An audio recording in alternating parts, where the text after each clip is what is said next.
The year was 2847, and the Galactic Concordance had lasted for 11,000 standard cycles, without a single interstellar war.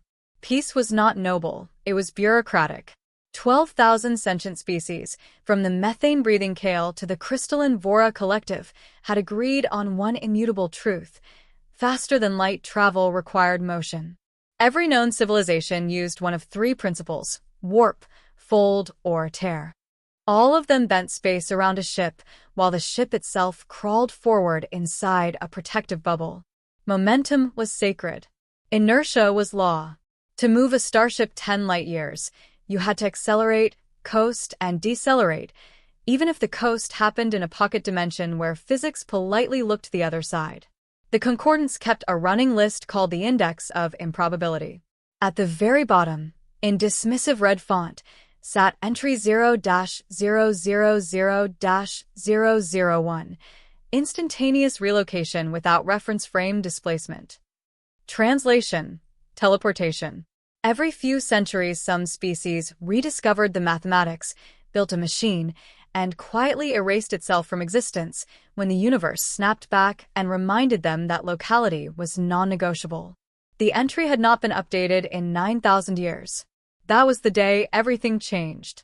On the fringe world of New Terra, population 2.8 billion, mostly human, stubbornly ignored by the greater galaxy, a small research outpost sat inside the caldera of an extinct volcano. Officially, it was the McAllister Fold Drive Test Facility. Unofficially, everyone called it the junkyard because every failed human attempt at FTL for the last 2 centuries had been dragged there to rot under the rain. Dr. Mara Singh stood on the cracked concrete apron and watched the latest failure cool.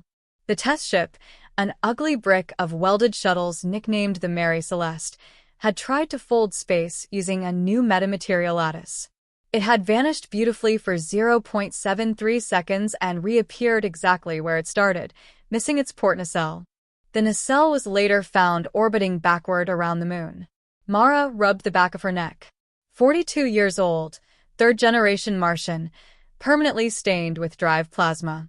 She had spent her entire adult life trying to make humanity less pathetic in the eyes of the galaxy.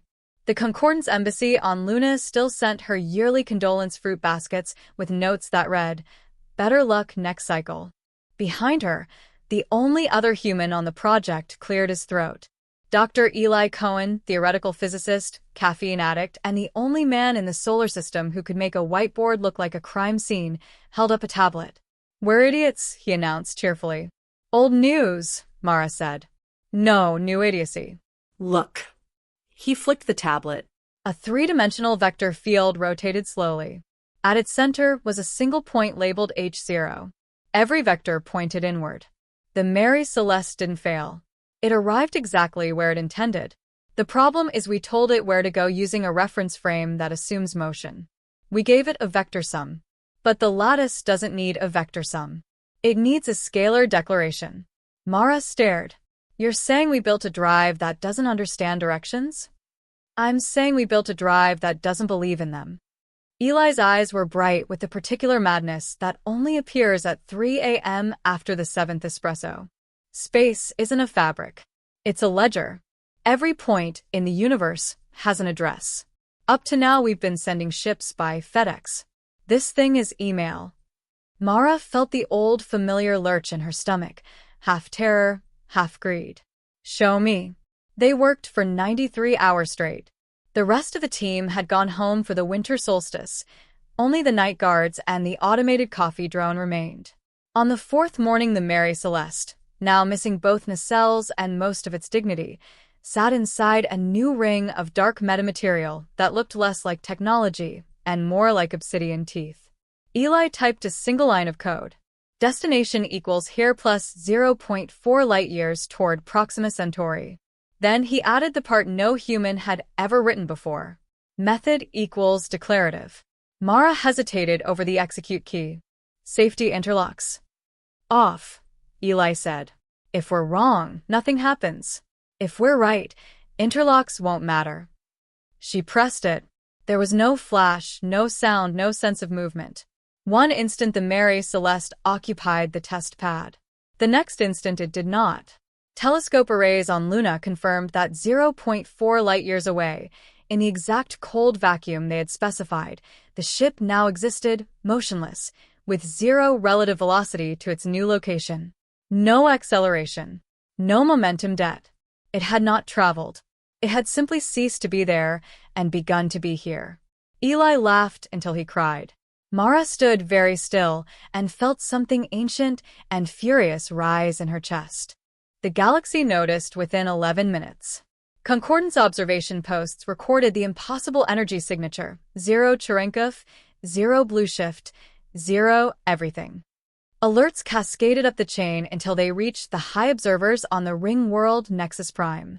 The Vora Collective, whose entire philosophy was built on the inevitability of gradient descent, literally shattered 3 of its outer facets trying to process the data. The Kale ambassador exhaled a cloud of methane so agitated it froze into snow inside the diplomatic chamber. Within an hour, every major species had dispatched investigators. Within 2 hours, the human system was under level 9 quarantine, the kind last used when the Hylid tried to weaponize dark energy. Within 3 hours, Mara and Eli were in custody aboard the Concordance battlesphere Indomitable Paradox, staring across an interrogation table at a being that looked like a thunderstorm wearing a robe. Senior Arbiter Krana of the Myriad Storms spoke first, its voice arriving as modulated lightning translated into audible speech. "You will explain the mechanism," it said. Mara folded her arms. No. The storm crackled. "Refusal is not an option. Your species has violated locality. The consequences are incalculable." Eli leaned forward. "Actually, they're very calculable. Exactly 1 line of code. Want to see?" He slid the tablet across the table. The Arbiter's tendrils of plasma recoiled as if burned. "You cannot," it said. "The universe forbids." "The universe," Mara said quietly, "hasn't met us yet." They kept them for 36 days. Every species sent its best physicists, its most ruthless interrogators, its holiest monks. They tried logic. They tried threats. They tried divine revelation. The humans gave them nothing but the same answer: teach us to be citizens first, and we'll consider sharing. On the 37th day, the Concordance made its decision. Humanity would be exterminated, cleanly, regretfully, before the technology could proliferate. The fleet assembled above Saturn, 8,000 ships, the largest armada since the Silence War. Mara and Eli watched from an observation blister as the first battleships began to charge their main lances. Eli's hand found hers. "Any regrets?" he asked. "Only that we didn't weaponize it first." He smiled. "We did." She turned. "What?" "I lied about the safety interlocks being off. There was one. A dead man's switch keyed to my heartbeat. If it drops below 30 beats per minute for more than 10 seconds, every ship in the junkyard executes the same jump. Only their destination scalar is set to 0 Kelvin, 0 entropy, 1 meter outside the event horizon of the largest black hole within 1,000 light-years. Mara stared at him. "You bluffed the entire galaxy with 37 broken test hulks." 38, he corrected. "We finished the last one yesterday, while they were busy threatening us with extinction." The Arbiter's voice thundered over the intercom.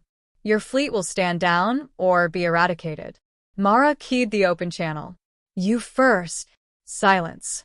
Then, slowly, the Indomitable Paradox powered down its weapons. One by one the others followed. The Armada did not retreat. Retreat would imply motion, but simply cease to be a threat. In the weeks that followed, diplomats spoke of the Great Rebalancing. Humanity was granted a seat on the High Council, not as supplicants, but as equals. The index of improbability was quietly deleted. New treaties were written in careful language that never quite used the word jump. Mara and Eli returned to New Terra as heroes.